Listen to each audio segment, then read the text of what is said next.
Assalamualaikum warahmatullahi wabarakatuh. Perkenalkan kami dari kelompok 5. Pada video kali ini kami akan membawakan materi mengenai aplikasi elektrokimia pada industri aluminium. Sebelumnya, perkenalkan nama saya Dini Lestari dengan akhiran NIM 077 dan rekan saya Saya Andra Fatih dengan akhiran NIM 086. Saya Nazura Pakaya dengan akhiran NIM 073. Saya Fiza Dwi Novianti dengan akhiran NIM 104. Oke, baik, lanjut ke materi yang pertama, yaitu apa itu elektrolisis?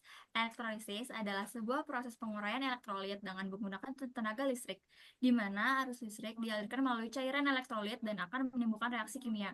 Dalam industri, proses ini sering digunakan untuk mengekstraksi logam dari bijinya, seperti aluminium, melalui reduksi elektrokimia. Selanjutnya itu ada ciri-ciri elektrolisis, yaitu yang pertama adanya ion bebas yang terkandung di dalam cairan elektrolit, di mana ion tersebut dapat menerima atau memberikan elektron sehingga elektron dapat mengalir melalui larutan. Yang kedua, memanfaatkan arus DC yang bersumber dari luar seperti pada baterai, dan yang terakhir memiliki dua elektroda. Dan selanjutnya ada komponen elektrolisis. Yang pertama itu adalah larutan elektrolit. Elektrolit adalah zat yang dapat menghantarkan listrik ketika dicairkan atau dalam larutan. Elektrolit mengandung ion-ion yang bergerak bebas tertarik ke elektroda yang bermuatan berlawanan. Lalu yang kedua, katoda.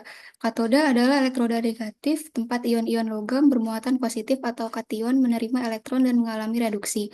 Dalam proses elektrolisis aluminium, aluminium cair dihasilkan di katoda. Yang ketiga ada anoda. Elektroda positif tempat ion-ion bermuatan negatif atau anion melepaskan elektron, mengalami oksidasi dan berfungsi sebagai penghantar listrik. Dalam proses Hall-Héroult, karbon anoda bereaksi dengan oksigen membentuk CO2. Yang selanjutnya itu ada sumber daya, yaitu sumber arus listrik DC yang dibutuhkan selama proses elektrolisis berlangsung di mana arus listrik ini nanti akan mengalir melalui larutan elektrolit. Nah, selanjutnya ada pengertian aluminium.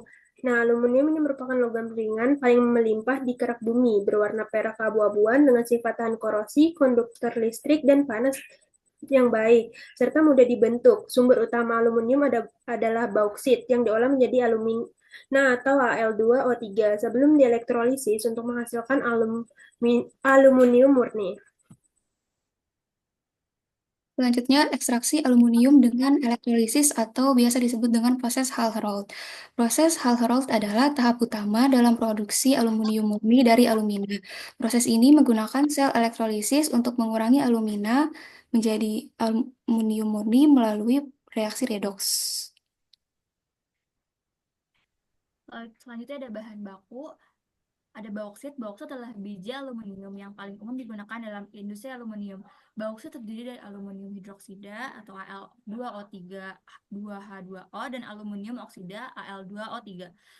Yang kedua ada kriolit. Kriolit adalah mineral yang digunakan sebagai pelarut dalam proses elektrolisis. Kriolit memiliki titik lebur yang rendah dan dapat menurunkan titik lebur aluminium oksida.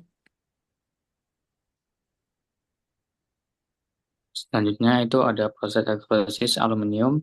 Yang pertama, pemurnian Al2O3. Di dalam bauksit ditambahkan larutan NaOH pekat sehingga Al3O2 larut dengan persamaan reaksi Al2O3 solid plus 2 NaOH menghasilkan 2 NaLO2 plus H2O. Kemudian larutan NaLO2 diasamkan dengan cara mereaksikan dengan HCl. Dengan persamaan reaksi NaLO2 plus H2O plus HCl menghasilkan AlOH3 solid plus NaCl. Endapan AlOH3 yang dihasilkan kemudian disaring dan dipanaskan dengan persamaan reaksi AlOH3 solid menghasilkan Al2O3 solid plus 3H2O. Nah, selanjutnya tahap yang kedua itu ada elektrolisis Al2O3 dengan kriolit.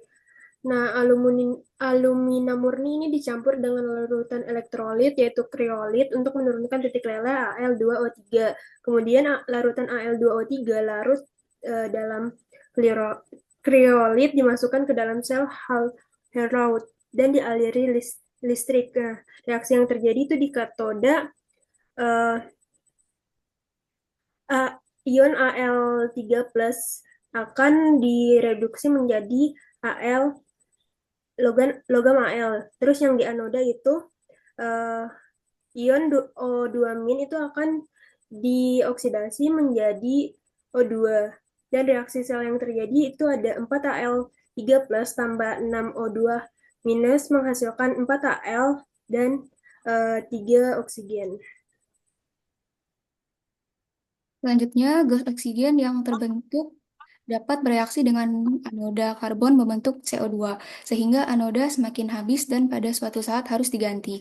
Aluminium oksida dielektrolisis dalam klorid cair atau elektrolit.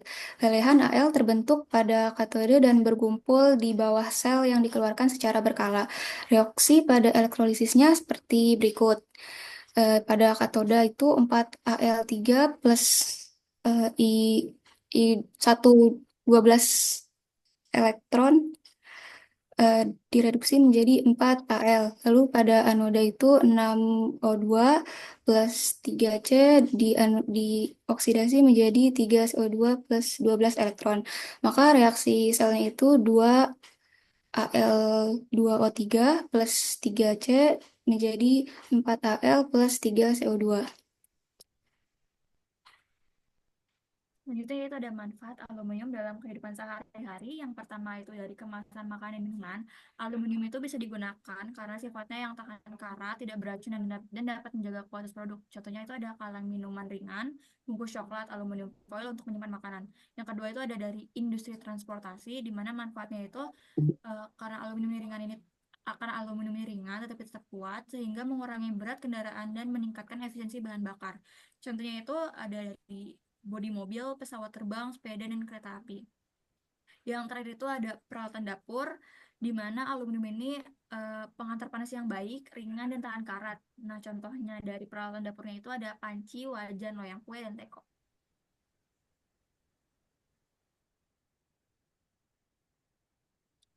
Baik, yang terakhir itu didapat kesimpulan elektrokimia memegang peran penting dalam industri aluminium, terutama dalam proses pemurnian dan produksi logam.